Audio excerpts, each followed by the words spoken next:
Complains है लोगों की, please do not watch this video if you have complains with your life. Reason ये है, कंफर्टेबल जो लोग हैं प्लीज ना देखें।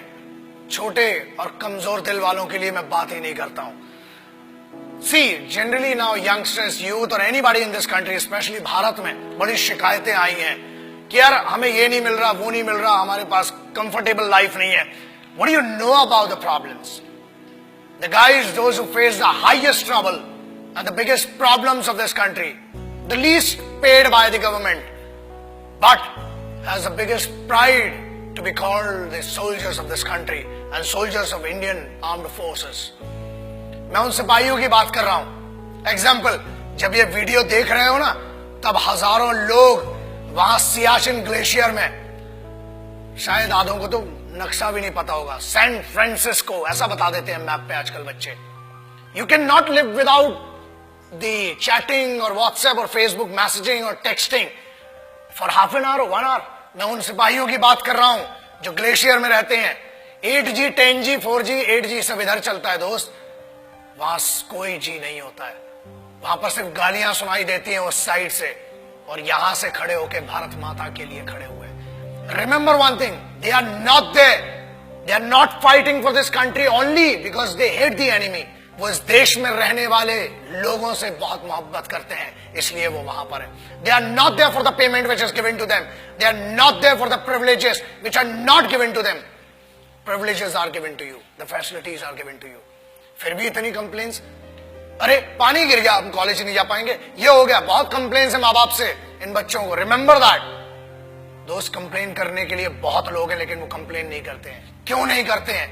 Because they are fighting for this land, they are fighting for this country, they are fighting for that emotion of freedom, they are fighting for that emotion which belongs to you, which doesn't belong to them. वो एक sense of responsibility, sense of security आपको देने के लिए वो रात भर खून में खड़े हुए हैं। आप बात करते हो -50 जनरल टेम्परेचर है सियाचिन ग्लेशियर का, -50 जनरल। जब आप ये वीडियो देख रहे हैं, हजारों सिपाही आज भी अपने खून को सुखाकर वहां पर लड़ रहे हैं। They cock up their rifles, they write their last letters to their families, और उसके बाद एक दूसरे की नजरों में इसलिए देखते हैं कि मेरे यार ये नहीं पता कि कल मैं तेरे साथ बैठकर खाना खा पाऊंगा कि नहीं। बोलना तो बहुत दूर की बात सोचिए, आप सोच भी नहीं सकते किन कंडीशंस में वहां पर। And remember one thing, I'm not talking about the highest battleground of the country. I'm talking about the highest battleground in the world. This is the only place which is called the highest battleground in the world, and it is written in the history of the world wars. It is written in the history of warfares. जहां लोग श्वास नहीं ले सकते ना, लोग कहते हैं कि हमने 50 या 500 मीटर की दूरी पर या ऊंचाई पर लड़ा है। ये हजारों मीटर की ऊंचाई पर है, जहां सांस नहीं आती है, दिखाई नहीं देता है। वहां पर भी वो सिर्फ जज्बा है जो जिंदा रखता है लड़ने के लिए और इस देश की रिस्पेक्ट के लिए। किसी बेवकूफ गद्दार ने भी बीच में कुछ कहा था कि Indian army is rapist in Jammu and Kashmir. अरे बेवकूफ, फौज रेप करती है ना तो हथियारों से करती है, और होल होके तुम्हारा रेप निकलेगा। याद रखना, ये तो कॉन्स्टिट्यूशन है कि हमें फौज की आज भी अतीक और इज्जत है कि फौज आज भी कुत्तों को नहीं मारती, इसलिए बचे हुए हो। और याद रखना, किसी के भी खिलाफ कह लेना, मगर हिंदुस्तानी फौज, Indian army, navy and air force के बारे में बोलने के पहले 1 करोड़ बार सोचना, क्योंकि याद रखना, अगर फौज रेप पे आ गई ना तो तुम्हारी रूह का रेप होगा।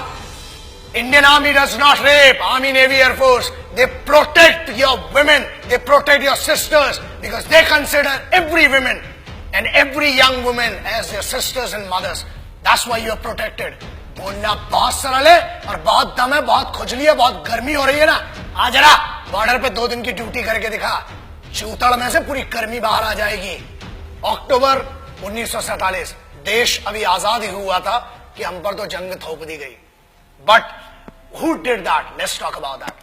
I'm talking about first unit of Sikhs, the first battalion of Sikh, one of the most elite, one of the most respected and decorated regiment of the Indian Army, called the Sikh Regiment. And this is this wonderful story. The guys whom I'm talking about, the finest warriors, the finest Khalsa warriors. वो खालसे थे जिन्हें airlift किया गया था 1947 में, जब लश्कर troops ने attack किया था हमारे ऊपर, and they were the guys which were leaded by a Muslim commanding officer. That makes me feel that pride of being an Indian. एक ऐसी सिखों की पूरी पलटन जिसे एक मुस्लिम कमांडिंग ऑफिसर ने लीड किया, and this has gone in the history of wars. दुनिया में कभी भी इतना खतरनाक ऑपरेशन नहीं हुआ, और उस सिख रेजिमेंट ने they protected the guys. And whom did they protect? The bigger question is that. याद रखिए, फौज कभी ये नहीं पूछती, और ना ही उनने 1947 अक्टूबर में पूछा कि हम हिंदुओं को बचा रहे हैं कि मुसलमानों को, कि सिखों को, कि ईसाइयों को. हम हर उस इंसान को बचा रहे हैं जो भारत में पैदा हुआ है, जो एक हिंदुस्तानी है, जो एक भारतीय है. I am talking about the organisation which in none of the cases can be called corrupt or can be called manipulated organization. The most pious and the most respectful organization of this country, the institution of this country, is called the Indian Armed Forces.